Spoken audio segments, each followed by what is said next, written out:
नमस्कार बंधुरा आज के चले एसेছি আমি একটু নতুনত্ব স্টাইলে রেসিপি বানাতে। তো আজকের যে রেসিপিটি হবে অত্যন্ত সুস্বাদু, সবাইরই ভালো লাগবে। তো চলো আজকের যে রেসিপিটি বানাবো, যদি ভালো লেগে থাকে লাইক কমেন্ট সাবস্ক্রাইব করতে ভুলবে না, পাশে বেল আইকনটি প্রেস করতে ভুলবে না, সবার আগে নোটিফিকেশন তোমার কাছে পৌঁছে যাবে। তো দেখতে পাচ্ছ আজকের আমি যে রেসিপিটি সাজিয়েছি, রেসিপিটি হলো লাউ চিংড়ি। বাঙালি স্টাইলে আজকে লাউ চিংড়ি বানিয়ে দেখাবো। তো তার জন্য আমি এখানে একটা বড় সাইজের লাউ নিয়ে নিয়েছি। খুব নরম লাউটা, দেখতে খুবই সুন্দর, অনেকটা বড় সাইজের। তো এই লাউটাকে আমি কেটে নেব। তো তার আগে আমি এখানে চিংড়ি মাছ 100 গ্রাম নিয়েছি। তো এই 100 গ্রাম চিংড়ি মাছকে আমি বেছে ভালো করে ধুয়ে পরিষ্কার করে রেখে দিয়েছি, আর এর সঙ্গে নুন হলুদ আমি মাখিয়ে নেব। তো আর এখানে নিয়েছি আমি একটা বড় সাইজের পেঁয়াজ কেটে কুচিয়ে নিয়েছি, এখানে একটা টমেটো নিয়েছি, আর এখানে 1 ইঞ্চির মতো আদা নিয়ে নিয়েছি, আর 2টো কাঁচা লঙ্কা, আর একটা বড় সাইজের আলুকে আমি টুকরো টুকরো করে কেটে নিয়েছি, দেখতেই পাচ্ছ। আর এখানে লাউটার আমি হাফটা নিয়েছি, অনেকটা বড় লাউ তো সেই জন্য আমি লাউটার হাফটা নিয়েছি, ডুমো ডুমো করে একটু বড় সাইজের করে কেটে নিয়েছি।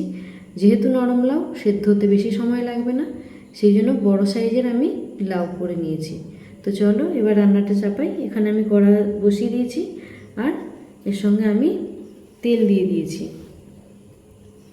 তো এবারে তেলটা গরম হয়ে গেলে আমি এর মধ্যে আমি চিংড়ি মাছটা ভেজে নেব।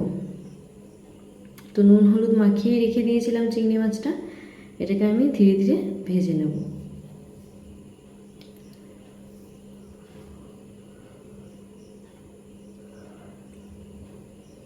বেশি শক্ত করে ভাজবো না, কড়া করে হালকা ভাজবো। কড়া করে ভাজলে মাছ শক্ত হয়ে যায়। তো দেখো আমার লাল লাল করে চিংড়ি মাছ প্রায় ভাজা হয়ে গেছে, এগুলোকে আমি নামিয়ে নেব এবার। তো চিংড়ি মাছ নামিয়ে তারপরে আমি চলে এসেছি আবার রান্নায়। এবারে আমি কড়ার মধ্যে তেল দিয়ে দিচ্ছি, এই রেসিপিটি বানাবো। একবার মূল পর্বে চলে এসেছি। কড়ার মধ্যে তেল দিয়েছি, এর মধ্যে এবার আমি অল্প পরিমাণে 5 ফোড়ন দিয়ে দেবো, আর একটা তেজপাতা দিয়ে দিলাম, বড় তেজপাতা, সেই জন্য আমি কেটে নিয়েছি। তো 5 ফোড়ন দেখো একটু লাল লাল করে ভাজা হয়ে গেছে। এর মধ্যে এবার আমি কেটে রাখা আলুর টুকরোগুলো আমি দিয়ে দিচ্ছি, আর এর সঙ্গে কাঁচা লঙ্কাটাও দিয়ে দেবো। তো আলুটা একটু ভালো করে ভাজা হবে, একটু ভাজা হয়ে গেলে তারপরে দেব।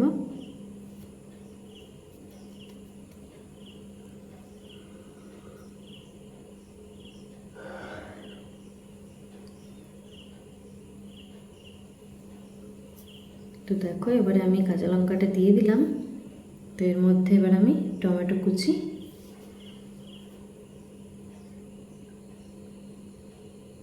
কুচিটা দিয়ে দিলাম, দিয়ে একটু নাড়াচাড়া করে নেব। এখন আর টমেটো একটু শক্ত হয়, তো আগের শীতের মতো তো টমেটো নরম না, সেদ্ধ হতেও সময় লাগে, শক্তই হয়ে থাকে প্রায়। তো এর মধ্যে এবার আমি পেঁয়াজ কুচানোটা দিয়ে দিচ্ছি।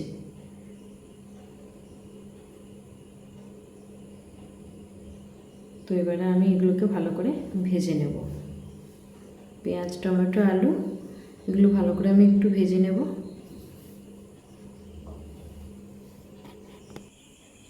তো দেখো এখানে আলু পেঁয়াজটা টমেটোটা আমি কিছুক্ষণ ধরে ভেজে নেব, একটু লাল লাল করে পেঁয়াজটা ভাজবো। তো এর মধ্যে এবার আমি আদাটাকে গ্রেট করে রেখেছিলাম, সেই আদাটাকে আমি এর মধ্যে দিয়ে দিলাম। তো আদাটা একটু ভাজা হতে সময় লাগবে, তো তার জন্য একটুখানি আমি কষে নেব।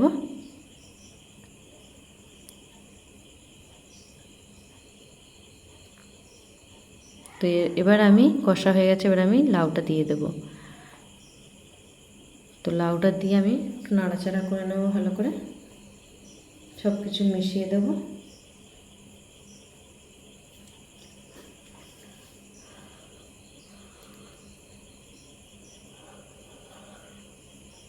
তো এর মধ্যে এবার আমি হলুদ দিয়ে দিলাম। এবারে আমি লবণ দিয়ে দেবো। তো লবণও দিয়ে দিলাম।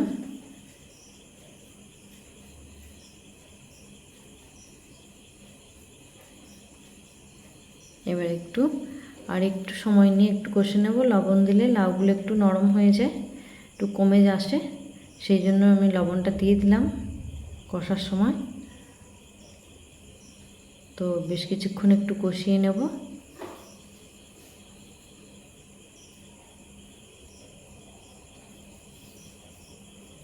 এর মধ্যে এবার আমি কাশ্মীরি রেড চিলি পাউডার দিয়ে দিলাম একটু কালার নিয়ে আসার জন্য। যেহেতু আমি কাঁচা লঙ্কা রান্না করছি, সেই জন্য আমি একটু রেড চিলি পাউডার ব্যবহার করছি।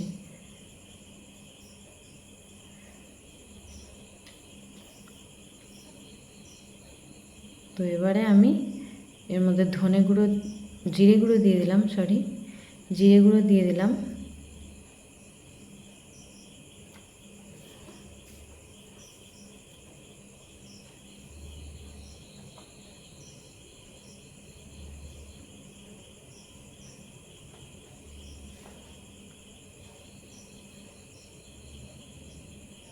তো এবারে আমি চিংড়ি মাছগুলো এর মধ্যে দিয়ে দিচ্ছি, দিয়ে আর কিছুক্ষণ একটু কষিয়ে নেব।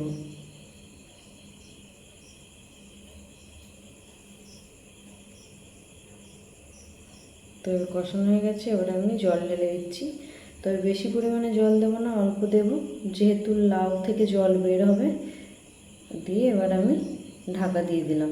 তো বেশ কিছুক্ষণ সেদ্ধ হবে। তো দেখো সেদ্ধ হয়ে গেছে। আমি এবার খুলেছি ঢাকা।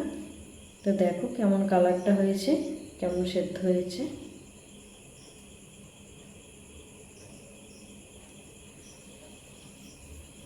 এবারে আমি ঢাকা দিয়ে এটাকে রান্না করে নেব। তো দেখো আমার রান্না হয়ে গেছে, আমি নামিয়ে নিয়েছি। তো কেমন লাগলো জানাবে। তো চিংড়ি মাছ দিয়ে যে কোনো রান্না করলেই খুব সুস্বাদু লাগে, খুবই ভালো লাগে। তো দেখো রান্নাটা খুবই সুন্দর হয়েছে, আর খুব খেতেও সুন্দর, একদম বাঙালি মতো রান্না, কোনো বেশি কিছু তেল মশলা দিয়ে না। সবাইয়েরই উপকার, কারোর ক্ষতি হবে না খেলে। তো চলো আজকের ভিডিওটা এখানেই শেষ করছি। পরের ভিডিওতে আবার দেখা হবে তোমাদের সঙ্গে।